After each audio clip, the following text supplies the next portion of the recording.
Yeah, welcome back to the YouTube channel man Cameron Sawago.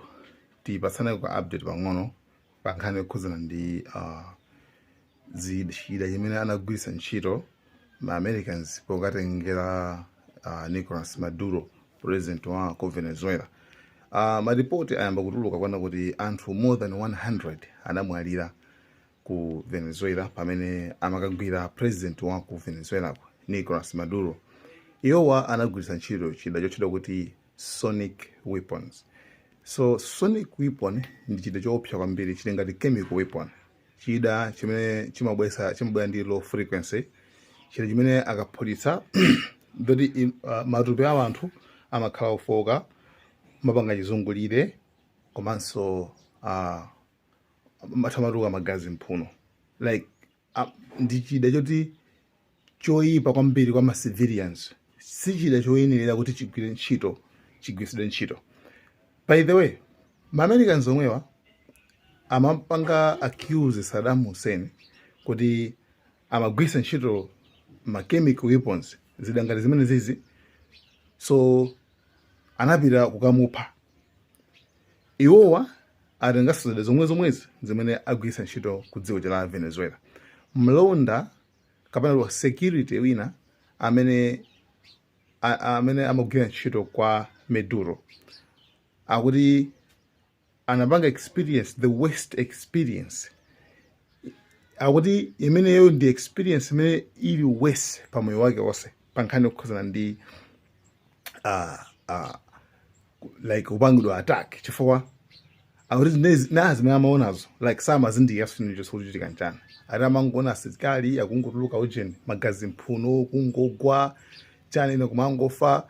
Tukamba tuza asilikali komanso anthu wamba more than 100 amene anali affected ndi sonic weapon imene anagwiritsa ntchito ma Americans kupita pokamutengera Maduro.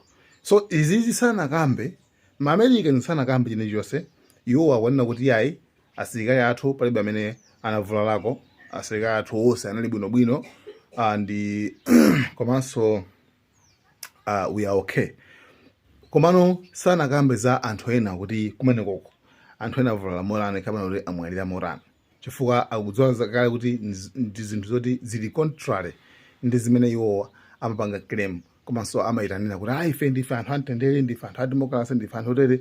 Komano pamene tikukamba za anthu 100, anthu opitula 100 ku Venezuela kuti amwalira, muganizire nkhani ya mafamily zawo. Pamene kuti mafamily zoto out tipende kuchapo ndakuti actually it's a disaster.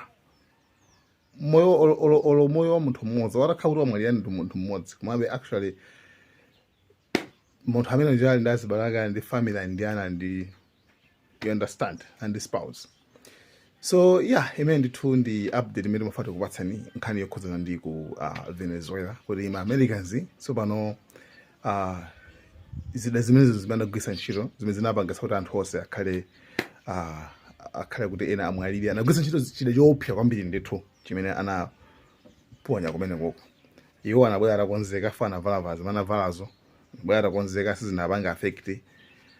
Yeah, so apa nkhani ina ndikhuza ndi ya Cuba mmene ma Americans so adalandira dziko la Cuba.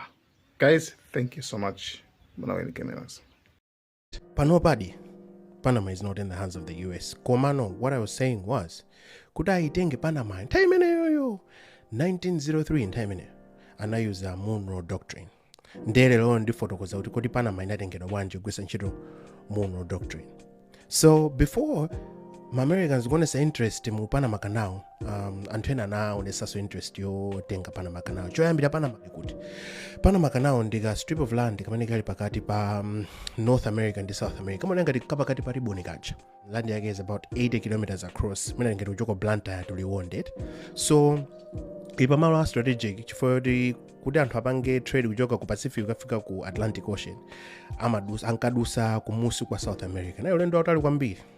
Komano anakangoti adula pamene pakati pamene machibweza akupanga trade ukunduku, so yangana njira. In the 14th century ma Spanish anapita kuti use ngati trade, amayuza madzi amene analipo kale, kena wakafika pakati amatsika mabwato waja ndi kunyamula katundu uja ndikumakasiya mbali naye, koma mafa ambiri ndi udzudzu chanchani msanga tropical jungle, ndiye anazipanga abandon. Ma Scottish anabwera 15th century kupanganso chimodzimodzi abandon. Kenako ma French ndanthoti pano pamwina anakhalanso anthu amphamvu kwambiri, komano I think ukonda ndalama kwambiri. Mukati muone mkhani zanga zambiri amakhala kuti apanga agreement ndi America agulisa malo ma imperial rights. Ferdinand anali engineer wa ku France, anena kuti ine ndikhoza kupanga chani, ndikhoza kuphwasula mapiri apa Panama ndikupanga chani canal, imene inali 1880. Panama ili above sea level, mwina flat base yake 26 meters mwamba. Another French engineer anamuza kuti ase bwanji ungokweza madziwa momwe utsitse mapiri ukweze madzi uzidusa mwamba. Ndiye Ferdinand anamuza ayi wawo siri kudziwa chani, anamutayira. Pesa kuti Ferdinand uja samakhala pompo yayi pomanga construct ujeni Panama Canal. Anthu amene anamanga Panama Canal ana anthu ochoka malo osiyanasiyana, amapasa ndalama zochepa kwambiri, amachoka ku Guam kuti masiku maiko ena ndi ena. Ferdinand amabwera kuzangoona kawiri pachaka. Patatha zaka 7 anabwera kuzaona kuti project sikuyende, ndalama zikulowa, project sikuyenda, anthu akufa. Project yonse amene anafa anthu mwina 20,000 oti osadziwika sokuti ndi andani iso. Ndiye Ferdinand anazana kuti basi project ini ngoyitaya tsopano. Atayitaya Philip uja anapeza kuti waitenga project ija ndikuyipitiriza. Ndi amayipitiriza akuyipitiriza ku Americans anafunanso kuti apangenso canal yawo, anakayipanga ku Nicaragua. Iyo jataona America zikapanga ku Nicaragua, ine tafutika ntapanga spend ndalama zambiri uku. Anapeza kuti anapanga propaganda yoti apusise ma Americans auze kuti pamene akumanga canal pali volcano. So pakapita zaka zingapo sebeze tukapanga disaster, mpaka anapeza anamanga sponsor ma stamp aku Nicaragua kuti ayike chani volcano. Anali mfana wa scheming kwambiri. Philip anali wachabe, ndiye ma Americans anamukanira. Anapeza kuti yo ndipange bwanji, anakapanga convince ma Panamans kuti apange atuluke ku Colombia, for Panama inali part of Colombia. Kuti akatuluka ku Colombia, America ivomera kuti kamange canal kuti ku Panama. Anapeza kuti ananamiza kupeza kuti mpaka namusankha ambassador wawo. Zimene atipanga ife ndani Cecil Rhodes ku Malawi tinamenya nkhondo ndi ma Portuguese kuti Malawi kakhale ka strip aja tinawina nkhondo, no ifoti sitinkadziwa malamulo a nkhondo lungamenyana makambirana no za malo. Ife tinabwera anatuza uje Cecil Rhodes kuti abirana mwaso akazano ndi ana tabwera ni midzi. Iye nasa ndi ma Portuguese ndikupanga agreement. Ma Portuguese anamuza kuti iwe sitingakamena nkhani 40 weyo si wameta menyana nawe yayi. Ndiye anauza kuti akuluakulu tete tingogwirizana apa anapeza kuti apasa malo aja chifukwa Mozambique ni malo ambiri kucha. So nkhani imene ya side anapanga zomwe zonse mpanamanza aja ma Americans they were convinced. I think time ineyo nali president ali Teddy Roosevelt. Ndiye Teddy Roosevelt amakonda madilu kwambiri, anakutenga Guam, Philippines, chanchani uku nduku akuyuza Monroe Doctrine je. Ndiye mfana ujayo Philip Mankampa uja anayokambira nabe ndi Americans aja makazi siyani kumanka ku Nicaragua mpaka Americans anasiya project ija. Ndikupezeka kuti anampanga sponsor kuti kuthandiza Panama kuchoka ku Colombia. Moti Panama amene machoka ku Colombia inali kuti inathandizidwa ndi America ndi Philip amene ali French engineer. Komano nkhani yake amayuza chani Monroe Doctrine ija kuti apange expand territory yachani ya America. 1903 napeza kuti Panama inatuluka ku Colombia. Komano anthu akupana sankadziwa kuti inali trick, ankafuna kuti atani nkhani inali Panama Canal ija. Kenako America inakaguguda kuti akuluakulu tabwera uzatenga chani canal yathu ija. Canal pakanatenga canal ija ndikuitani ndikuyamba kuimanga bwino. Naimanga Panama itatengedwa ndi US 1903 inapanga set ma system oti anthu amene azikhala ma leaders azikhala mapapeti awo. Ana awo azikatrained anamangama katika malo kena yenge katika sukulu eta mapusa ma etiquette kuapuzisa kuti kutakhala ku angasipange defend bwanji ndikumapanga promote American agenda.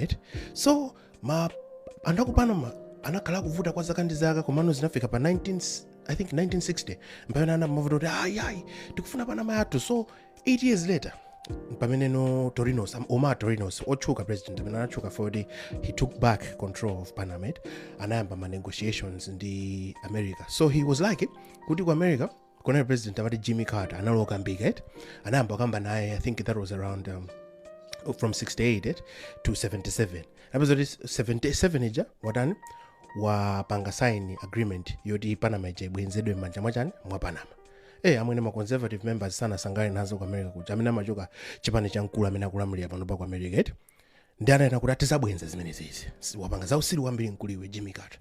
So from that time sana apase Panama ija yayi.